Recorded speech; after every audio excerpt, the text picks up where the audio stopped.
안녕하세요. 오늘 여러분과 함께 나눌 이야기는 보내주신 자료들을 바탕으로 한 하나님을 알아가는 여정입니다.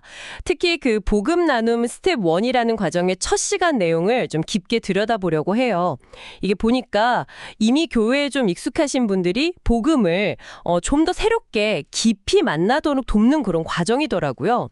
근데요, 자료를 보니까 하나님을 알아간다는 게 생각보다 쉽지만은 않다고 하네요. 그 이유가 우리랑 하나님 사이에 여러 장애물이 있어서 그렇다고요? 네, 맞습니다. 그 장애물이라는 표현이 참 중요한 것 같아요.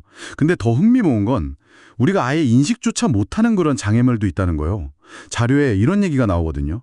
우리가 하루에 한 150가지 정도 선택을 하는데 대부분 기억을 못한대요. 150가지나요?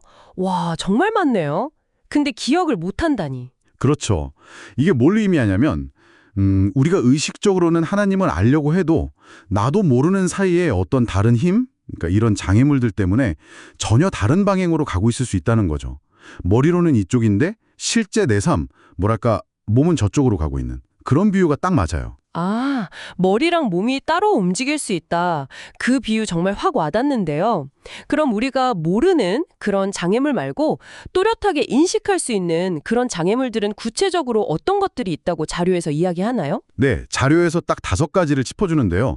첫째는 기존 신자나 지도자들의 좀 실망스러운 모습들, 그런 걸 보면서 오는 혼란이 있고요. 아, 그럴 수 있죠. 네. 둘째는 내 안의 죄책감이나 좀 부족함 때문에 나는 자격이 없어, 뭐 이런 마음이 드는 거. 네, 스스로 좀 위축되는 거예요. 그렇죠. 그리고 셋째는 지식적인 한계. 이게 뭐냐면 C.S. 루이스도 비슷한 말을 했는데 하나님의 아주 일부만 경험해놓고 이게 하나님 전부구나 하고 단정 짓는 경향 같은 거예요. 아, 마치 마술사의 트릭 몇 개 보고 그 사람 다 안다고 착각하는 것처럼요. 네, 딱 그거죠. 그리고 넷째는 살면서 겪는 고난이나 위기, 어려움 속에서 하나님을 의심하게 되는 경우들 있잖아요. 네, 있죠. 그리고 마지막 5번째가 이게 참 중요한데 바로 아버지와의 경험입니다. 자료에서도 이 5가지 중에 특히 이 아버지와의 경험에 대해서는 상당히 많은 부분을 할애해서 설명하고 있어요. 그만큼 중요하다는 거겠죠. 아버지와의 경험이요. 그게 왜 그렇게 중요하다고 보는 걸까요? 보이지 않는 하나님이랑 아버지 경험이 어떻게 연결되는 거죠? 그게 우리가 눈에 보이지 않는 하나님을 이해하려고 할 때 우리 경험 속에서 가장 처음 만나고 또 가장 강력한 어떤 인간적인 참조점이 되는 게 바로 아버지라는 존재라서 그런 것 같아요. 자료에서는 이 영향이 크게 2가지 방식으로 나타난다고 설명해요. 2가지 방식이요? 네, 하나는 말 그대로 투영이에요. 내 아버지의 이미지를 하나님한테 그대로 덮어씌우는 거죠. 예를 들어서 아버지가 되게 엄격하고 비판적이었다. 그러면 하나님도 왠지 모르게 그렇게 느껴지는 거예요. 아하, 내 경험 속 아버지가 하나님의 이미지로 연결되는 거군요. 그렇죠. 다른 하나는 약간 보상 심리 같은 건데요. 아버지에게서 내가 받지 못했던 거, 채우지 못했던 결핍을 하나님에게서 막 찾으려고 하는 거예요. 뭐 예를 들면 아버지한테 정서적인 지지를 거의 못 받고 자란 사람이 하나님은 무조건 날 받아주고 사랑만 넘치는 분이야. 이렇게 좀 한쪽으로 치우쳐서 인식하려는 경향을 보일 수 있다는 거죠. 와, 그러니까 내가 하나님을 어떻게 생각하고 느끼는지가 그냥 순수한 신앙의 문제만이 아니라 어쩌면 내가 기억도 잘 못할 수 있는 그 어릴 적 아버지와의 경험에 의해서도 크게 달라질 수 있다는 거네요. 이거 정말 중요한 지적 같은데요. 이게 또 다른 권위자들하고의 관계에도 영향을 미친다고요? 네, 바로 그 점을 자료에서 딱 짚고 있어요. 아버지와의 관계라는 게 우리가 살면서 처음 경험하는 대표적인 수직적 관계, 그러니까 권위자와의 관계 모델이 되잖아요. 아, 그렇죠. 상하 관계. 네. 그래서 아버지랑 관계가 좋았던 사람은 나중에 뭐 리더나 선생님 같은 다른 권위자들하고도 비교적 원만하게 지낼 가능성이 높은데 반대로 아버지랑 좀 힘든 경험이 있었다면 다른 권위자들하고 만날 때도 계속 부딪히거나 불필요한 갈등을 겪을 수 있다는 분석이 나오는 거죠. 그렇군요. 그리고 이게 결국에는 하나님이라는 어떻게 보면 궁극적인 권위자와의 관계에도 나도 모르게 영향을 미칠 수 있다는 거예요. 그렇군요. 정말 생각할 게 많네요. 자, 그럼 이 모든 논의들을 좀 종합해 볼 때, 이 복음 나눔 스텝 1 첫 시간이 우리에게 궁극적으로 전하려는 핵심 메시지, 그게 뭘까요? 네, 이 첫 시간의 핵심은 아마 이거인 것 같아요. 우리가 하나님에 대해서 나 이 정도는 알지라고 생각하는 것들이 있잖아요. 근데 그게 실제로는 굉장히 부분적이고 어쩌면 조각난 지식일 수 있다는 거. 그리고 더 나아가서는 우리가 앞에서 쭉 얘기했던 그런 개인적인 경험들, 특히 아버지와의 경험 같은 것에 의해서 나도 모르게 이미 색깔이 입혀져 있거나 심지어 왜곡되어 있을 수도 있다는 사실을 한번 직면해 보자는 거죠. 아, 그러니까 순수하게 하나님을 딱 마주하기보다는 나만의 경험이라는 필터를 통해서 하나님을 보고 있을 가능성이 있다. 이 점을 먼저 인식하는 게 중요하다는 말씀이시군요. 네, 맞습니다. 그래야 더 기쁜 만남으로 나아갈 수 있는 첫걸음이 된다는 그런 이야기인 거죠. 네, 오늘 정말 중요한 이야기 나눴네요. 하나님을 알아가는 길에 놓인 여러 장애물들, 특히 그중에서도 아버지와의 경험이라는 어떻게 보면 무의식적인 필터가 우리의 하나님 이해에 어떤 영향을 미치는지 깊이 살펴봤습니다. 결국 하나님에 대한 우리의 이해는 뭐랄까 절대적으로 객관적이기보다는 각자의 삶과 경험이라는 고유한 색깔을 띌 수밖에 없다는 점을 기억해야겠네요. 그렇죠. 그래서 오늘 나눈 이야기들을 바탕으로 여러분 스스로에게 이런 질문 한번 던져보시는 것도 참 의미 있을 것 같습니다. 나의 아주 개인적이고 독특한 삶의 경험들은 내가 하나님을 이해하는 방식에 과연 어떤 색깔을 입히고 있을까 하고요. 와, 정말 깊은 성찰을 하게 만드는 질문이네요. 좋습니다. 오늘 이야기는 여기서 마무리하도록 하죠. 다음 시간에 저희는 또 다른 흥미로운 주제로 여러분을 찾아뵙겠습니다.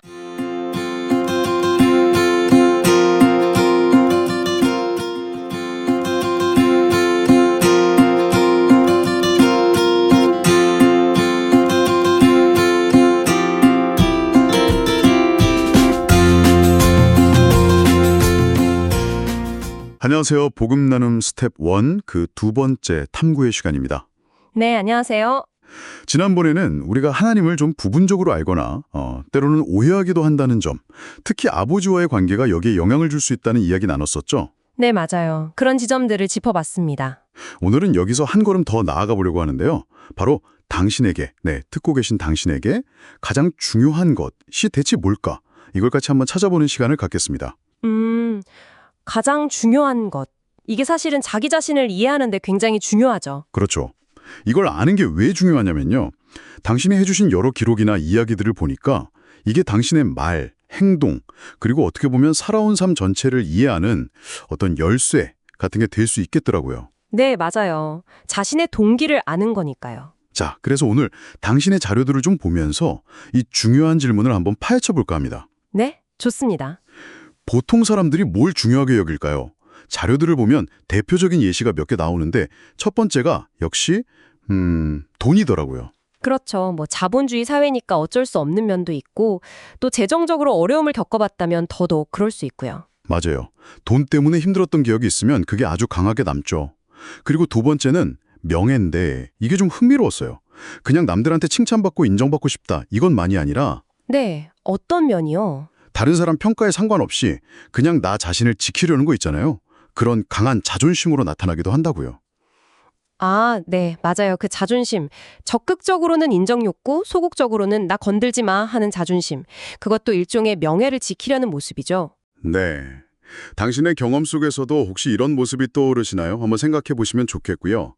그리고 세 번째는 권력이네요. 권력이라고 하면 보통 정치 권력 이런 거 생각하기 쉬운데요. 그렇죠. 근데 그게 다가 아니더라고요. 네, 적극적으로는 다른 사람을 내 뜻대로 움직이려는 힘일 수도 있고 소극적으로는 누구한테도 휘둘리고 싶지 않다, 조종당하고 싶지 않다 이런 마음이죠. 아, 그러니까 어떤 안정감, 통제권 이런 걸 확보하려는 욕구로도 나타나는 거군요. 그렇죠. 안전과 안전을 추구하는 모습. 마지막은 이제 쾌락이고요. 감각적인 즐거움이나 만족을 추구하는 거죠. 네, 돈, 명예, 권력, 쾌락. 여기서 중요한 건 이 네 가지 요소가 누구에게나 조금씩은 다 있어요. 있는데 당신에게는 유독 더 크게 자리 잡은 게 있다는 겁니다. 아, 나한테는 특별히 더 중요한 거? 네, 당신의 삶의 경험, 지식, 살아오면서 겪었던 여러 사건들 있잖아요. 그걸 통해서 자연스럽게 형성된 거죠. 당신이 보내주신 자료들 속에도 그런 흔적들이 보이고요. 그렇군요. 그럼 나한테 가장 중요한 건 대체 어떻게 알 수 있을까요? 이게 그냥 생각한다고 딱 떠오르는 게 아닐 수도 있잖아요. 맞아요. 그래서 몇 가지 단서들을 좀 찾아볼 수 있는데요. 자료에서 제시하는 방법 중 하나가 좀 의외일 수도 있는데 바로 분노입니다. 분노요. 화나는 거? 네. 혹시 최근에 정말 욱했던 순간, 엄청 화가 났던 순간 있으셨어요? 글쎄요, 뭐 있었겠죠. 근데 그게 왜 단서가 되죠? 보통 분노는요, 자기한테 아주 중요한 가치나 영역이 침해당했다고 느낄 때 확 올라오는 감정이거든요. 아, 내 소중한 걸 누가 건드렸을 때? 그렇죠. 같은 상황인데도 누구는 그냥 넘어가고 누구는 엄청나게 화를 낸다. 그러면 화를 낸 사람 마음속에는 그 문제랑 연결된 뭔가 아주 중요한 게 있다는 신호일 수 있다는 거죠. 그렇군요. 듣고 보니 일리가 있네요. 네, 마치 어떤 특정 감정 채널, 뭐 예를 들어 무시당하는 건 못 참아 채널이라던가 내 돈 문제, 건드는 건 절대 안 돼 하는 채널에 딱 고정돼서 세상을 해석하는 거랑 비슷하다고 볼 수 있어요. 재밌는 비유네요. 또 다른 반선은 없나요? 부모님한테 자주 들었던 잔소리도 단서가 될 수 있다고 해요. 잔소리요? 아, 듣기 싫은 그거요. 네. 하하, 듣기 싫었겠지만 그 잔소리 안에 사실은 부모님이 중요하게 여기셨던 가치가 녹아있는 경우가 많거든요. 예를 들면 뭐 돈 아껴 써라 라든지 공부 열심히 해라, 체면 좀 지켜라 뭐 이런 거요. 맞아요. 그런 말들이 반복되면서 자기도 모르게 영향을 받는 거죠. 당신의 기록을 봐도 부모님과의 관계에서 어떤 가치가 좀 반복적으로 강조되었는지 돌아보면 힌트가 될 수 있습니다. 부모님 잔소리라.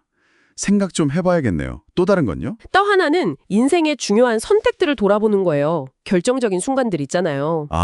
뭐 결혼이라든지 직업 선택, 진로 결정 같은 거요? 네, 그런 중요한 결정을 내렸을 때 스스로 생각했던 그 표면적인 이유 말고요. 진짜 마음 깊은 곳의 동기, 진짜 이것 때문에 내가 그 선택을 했구나 하는 게 뭔지 깊이 생각해 보는 거죠. 그게 근데 쉽지 않을 것 같은데요. 내가 왜 그랬는지 나도 잘 모를 때가 많잖아요. 맞아요. 그래서 성찰이 필요한 거죠. 자료에 어떤 목사님 이야기가 나오잖아요. 네. 교회 개척하신 분. 네. 그분이 처음에는 교회 개척 동기가 순수하게 하나님의 영광을 위해서라고 생각했대요. 근데 계속 기도하고 깊이 돌아보니까 사실은 과거에 받았던 상처, 무시당했던 경험에서 비롯된 그 자존심을 회복하고 싶은 마음이 훨씬 컸다는 걸 깨달으셨다는 거죠. 우와, 그건 정말 솔직한 고백이네요. 그렇죠. 그러니까 우리도 자신의 중요한 선택들 이면에 혹시 숨겨진 다른 동기는 없었는지 정직하게 좀 들여다볼 필요가 있다는 겁니다. 당신의 결정들 속 진짜 동기는 무엇이었을까요? 그렇군요. 분노, 부모님 잔소리, 그리고 내 인생의 중요한 선택들, 이런 것들을 통해서 나에게 가장 중요한 게 뭔지 찾아볼 수 있겠다. 네.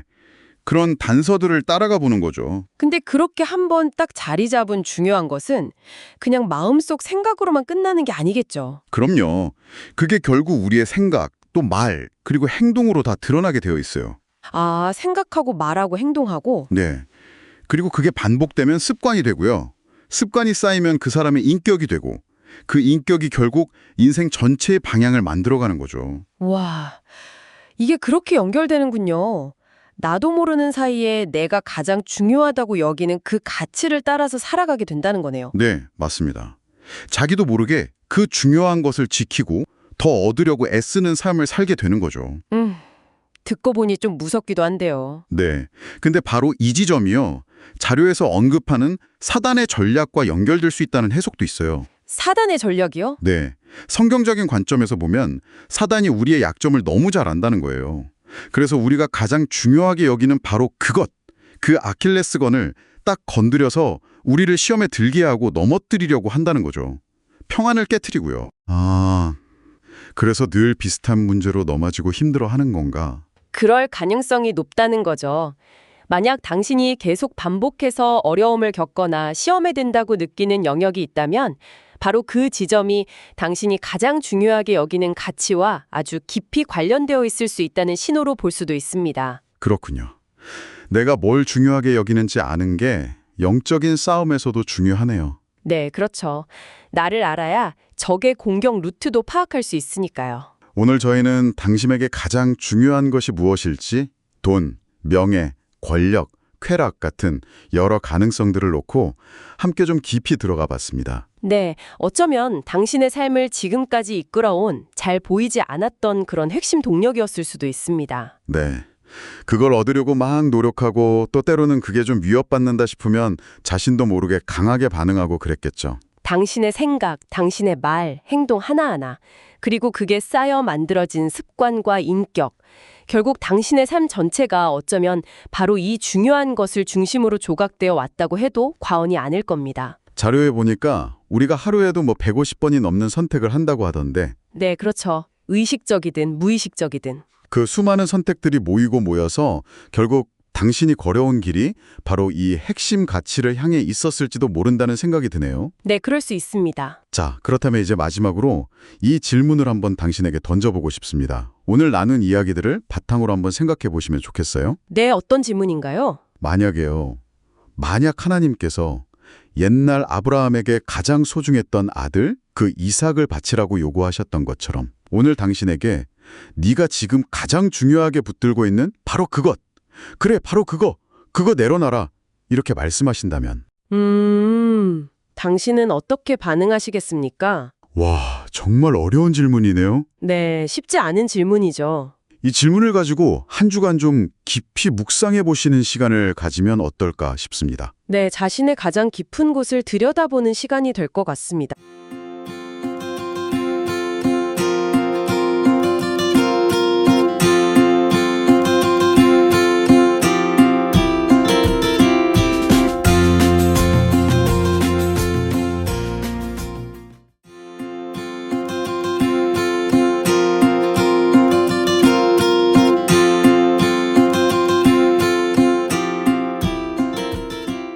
안녕하세요. 복음 나눔 스텝 1. 벌써 세 번째 탐구 시간이네요. 네, 시간이 빠르네요. 지난 시간에 당신이 중요하게 여기는 것들 한번 돌아보면서 내려놓음에 대해 생각해 보셨을 텐데요. 아마 쉽지 않으셨을 거예요. 그렇죠? 네, 맞아요. 수십 년 동안 내가 꽉 붙들고 살아온 건데 그걸 놓는다는 게 사실 보통 어려운 일이 아니죠? 네. 오늘은 바로 그 이유, 왜 우리가 그걸 내려놓지 못하는지를 성경을 통해서 좀 더 깊이 들여다보려고 합니다. 도대체 왜 그럴까요? 그 답을 찾으려면요. 일단 하나님께서 본래 디자인하신 관계의 모습이 어땠는지를 먼저 살펴볼 필요가 있습니다. 창세기 1장 27절, 28절에 그 핵심이 딱 나와 있거든요. 아, 창세기 1장이요. 네. 첫 번째는 하나님과 인간의 관계예요. 하나님은 창조주시고 우리는 그분이 만드신 피조물. 이게 기본이죠. 창조주와 피조물. 네. 그러니까 우리는 하나님께 절대적으로 의존적인 존재라는 뜻이에요. 또 그분은 복을 주시는 분이고 우리는 받는 자. 또 기준을 세우시는 분과 우리는 순종하는 자. 그리고 모든 것을 공급하시는 분과 우리는 공급받는 자. 이런 관계인 거죠. 네 가지나 되네요. 하나님과의 관계만 해도요. 그렇죠. 근데 이게 다가 아니에요. 중요한 관계들이 더 있죠. 아, 또 있나요? 어떤 관계들이죠? 두 번째는 바로 나 자신과의 관계입니다. 우리가 하나님의 형상대로 지음받았다고 하잖아요. 네, 하나님의 형상. 그렇기 때문에 우리 스스로를 아주 존귀하게 여겨야 한다는 거예요. 이게 바로 뭐랄까 인간 존엄성의 근본적인 이유가 되는 거죠. 아, 내가 소중한 이유가 거기 있었군요. 네. 그리고 세 번째는 이웃과의 관계예요. 성경 보면 남자와 여자로 동등하게 창조하셨다고 나오거든요. 그렇죠. 남자와 여자. 네. 이건 뭐 신분이나 성별이나 능력 차이 이런 모든 걸 다 넘어서는 평등한 관계를 하나님이 원래 의도하셨다는 뜻입니다. 모든 차별 없이요. 그렇죠. 마지막 네 번째는 세상과의 관계인데요. 보통 우리가 자연이라고 부르는 것들이죠. 아, 자연과의 관계. 네. 하나님이 다스리라고 명령하셨는데 이게 막 착취하고 파괴하라는 뜻이 절대 아니고요. 오히려 돌보라, 케어링의 의미예요. 청지기로서 세상을 잘 관리하라는 책임이죠. 아, 다스리는 게 아니라 돌보는 거군요. 청지기로서. 하나님, 나, 이웃, 세상과의 조화로운 관계.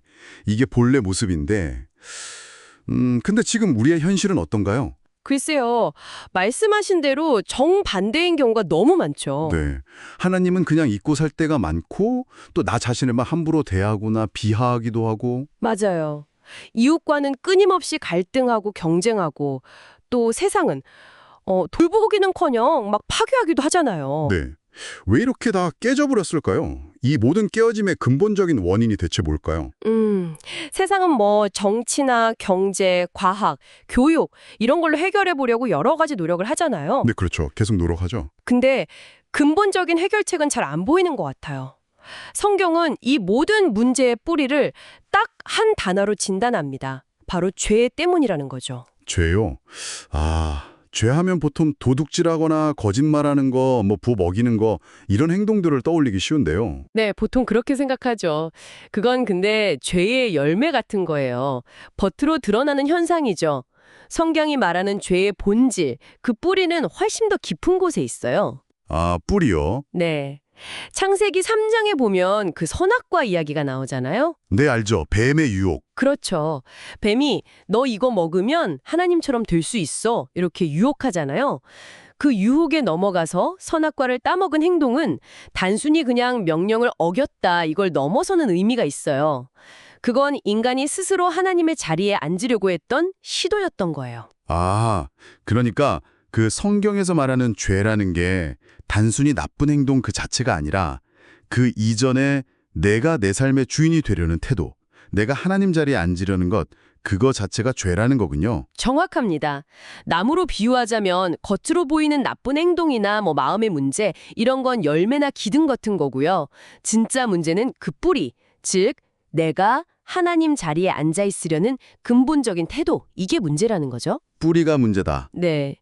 이 뿌리가 변하지 않으면, 그러니까 내가 계속 하나님 자리에 앉아서 모든 걸 내 힘으로 통제하고 책임지려고 하면 우리가 경험하는 그 불안, 두려움, 염려, 분노 같은 문제들은 계속 반복될 수밖에 없어요.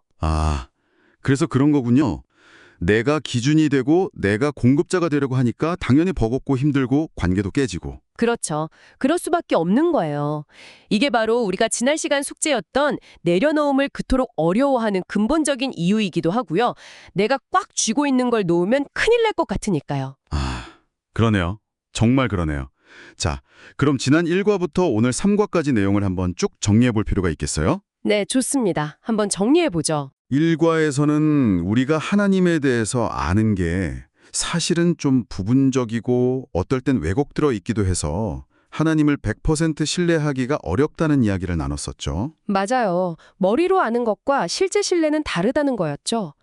그리고 이과에서는 우리 각자가 다 중요하게 여기는 것들이 있고 그걸 중심으로 살아왔다는 걸 확인했어요.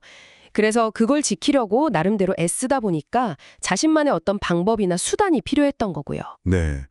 근데 이제 숙제로 그걸 내려놓으라고 하니까 잘 안 되는 거죠. 네, 내려놓지 못하는 거예요. 그 이유가 오늘 3과에서 밝혀진 거죠. 바로 나라는 존재가 하나님 자리에 턱하니 앉아있기 때문이라는 겁니다.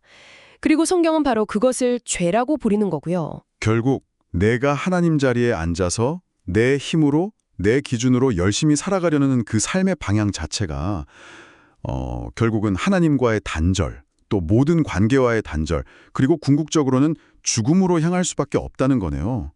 영적인 죽음, 관계적인 죽음, 또 어쩌면 육체적인 죽음까지도요. 그렇습니다. 아무리 발버둥치고 노력해도 근본적인 뿌리가 변하지 않으니 결국 남는 건 공허함과 깨어진 관계뿐이라는 거죠. 와, 그래서 오늘 3과를 통해 성경이 당신에게 내리는 진단은 아주 명확합니다.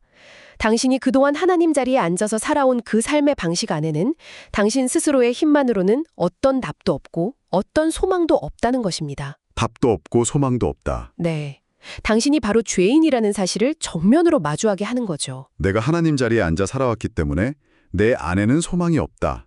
이것이 성경이 보여주는 당신의 실존이다. 와, 이거 굉장히 좀 절망적으로 들릴 수도 있겠는데요. 네, 맞아요. 어떻게 보면 굉장히 절망적인 진단이죠. 소망이 없다니요. 하지만 역설적이게도 바로 이 지점에서, 이 절망의 끝에서야 비로소 새로운 질문이 터져 나올 수 있습니다. 사도행전에 나오는 사람들처럼 아니 그러면 우리는 어떻게 해야 합니까? 어떻게 해야 하느냐? 네, 바로 그 질문에 대한 답, 그 새로운 길과 가능성에 대해서는 저희가 다음 시간에 더 깊이 탐구해 보려고 합니다. 네, 다음 시간이 정말 중요하겠네요. 그렇죠. 오늘 나눔을 잘 곱씹어 보시면서 내가 죄인이라는 이 절망적인 사실을 인정하는 것이 왜, 어째서 복음, 그러니까 굿뉴스의 필수적인 전제 조건이 되는지 한번 깊이 생각해 보시면 좋겠습니다. 네, 오늘 탐구는 여기까지 하겠습니다. 다음 시간에 뵙겠습니다. 네, 수고하셨습니다.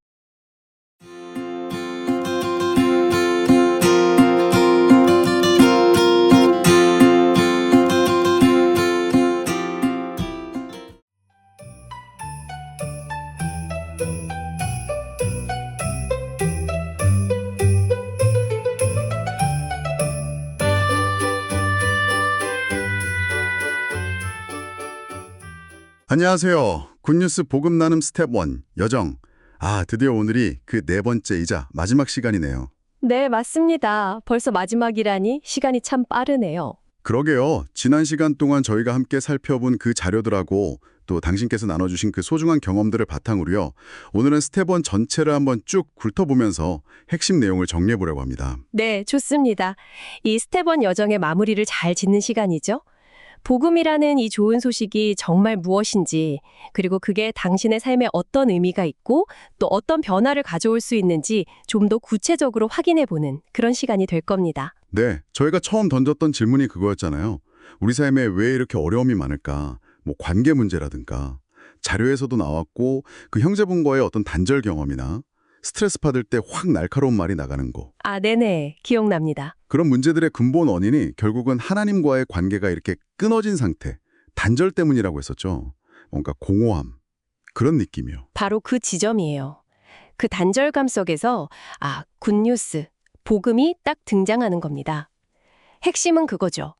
더 이상 그렇게 살지 않아도 된다. 더 이상요? 네. 왜냐하면 하나님과의 관계가 회복되었기 때문이에요. 예수님의 그 십자가 사건 있잖아요. 그 사건을 통해서 우리 죄의 대가, 그러니까 하나님과 우리 사이를 가로막고 있던 그 장벽의 비용이 다 치러진 거죠. 단순히 죄 용서받는 걸 넘어서는 거군요. 그렇죠. 그걸 넘어서서 하나님과의 관계 자체가 완전히 회복되어서 이제는 하나님을 그냥 아는 정도가 아니라 온전히 누리는 삶. 이게 가능해졌다는 거. 이게 복음의 진짜 능력이고 가장 중요한 영향력이죠. 여기서 누림이라는 건 삶의 모든 순간에서 하나님이 함께 하신다는 걸 경험하는 그런 기쁨 같은 거예요. 와, 듣고 보니 회복 그리고 누림 이 단어들이 정말 새롭게 다가오는데요. 근데 자료에서 되게 중요한 포인트를 짚어줬어요. 이 복음이라는 게 뭐 이렇게 살아보세요 하는 조언, 어드바이스가 아니라는 거. 맞아요. 조언이 아니라. 이미 일어난 사건에 대한 소식, 뉴스라는 거죠. 이건 그냥 뭐 좋은 생각 이런 차원이 아니라 우리 앞에 닥친 현실이다 이런 뜻 같아요. 정확해요. 이게 현실이기 때문에 우리가 좋은 얘기네 하고 동의하거나 난 별로 하고 말거나 할 성질의 것이 아니에요. 반응만 있을 뿐이죠. 이 소식을 받아들인다 혹은 받아들이지 않는다. 딱 두 가지 반응만 가능한 겁니다. 받아들인다, 받아들이지 않는다. 그럼 받아들인다는 건 구체적으로 어떤 의미일까요? 그건 내 삶의 운전대 있잖아요. 그걸 내가 꽉 쥐고 있던 그 나 중심의 삶에서 이제는 하나님께 그 운전대를 넘겨드리는 거. 하나님 중심의 삶으로 전환하겠다. 이런 결단이죠. 삶의 주인이 바뀌는 거예요. 삶의 중심이 바뀐다. 와, 이거는 세상을 보는 안경 자체를 바꾸는 거랑 비슷하겠는데요. 그 자료 영상 기록에서도 해석의 중요성 나왔었잖아요. 네, 맞아요. 해석이 정말 중요합니다. 성경 말씀을 통해서 하나님을 알아가면 알아갈수록 똑같은 일상의 사건들, 뭐 좋은 일이든 나쁜 일이든 그걸 전혀 다른 관점, 그러니까 하나님 중심의 해석으로 보게 돼요. 관점이 달라지는군요. 네. 이 새로운 해석이 결국 우리의 감정이나 행동까지 자연스럽게 변화시키는 거죠. 근데 반대로 이 소식을 거부하면 여전히 내 힘으로 내 경험으로 세상을 해석하고 살아가려는 그 익숙한 방식에 머물게 되는 거고요. 그렇군요. 그럼 복음을 받아들인 이후의 삶은 누림이라고 하셨는데 동시에 자료에서는 훈련이 필요하다고도 강조하더라고요. 이 부분은 그 영상에서 봤던 손 내리기 비유, 그거 생각났어요. 네네. 그 비유요? 법적으로는 이제 신분이 딱 바뀌었지만 그 신분에 걸맞는 어떤 삶의 모습, 그 수준에 도달하려면 연습이나 성장이 필요하다. 뭐 그런 의미겠죠. 정확합니다. 비유가 딱 맞네요. 마치 운전면허 땄다고 바로 베스트 드라이버가 되는 건 아니잖아요. 연습해야죠. 그렇죠. 이 성장을 위한 후련의 장, 그게 바로 공동체, 다시 말해 교회 생활이라는 겁니다. 자료에서도 이걸 뭐 부담스러운 의무, 숙제처럼 얘기하는 게 아니라 하나님 중심의 삶을 함께 배우고 또 누리는 특권이라고 표현하죠. 특권이요. 의무가 아니라 특권. 관점이 다르네요. 네. 그런데 동시에 우리가 꼭 기억해야 할 현실도 있어요. 그 영적 전쟁 말씀이시죠?